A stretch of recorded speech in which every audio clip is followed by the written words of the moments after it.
Acabem amb una exposició que fins al 4 de març podem veure a la Casa Elizalde i que indaga sobre el passat d'aquest centre cultural com a fàbrica d'automòbils i motors d'aviació.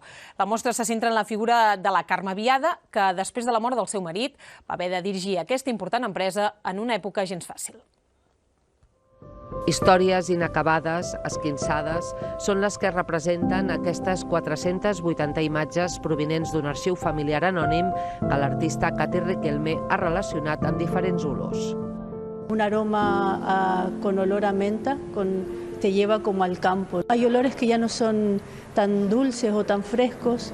Por ejemplo, hay el té negro, que esto es más amargo, y también hay espacios de amargor en nuestras memorias.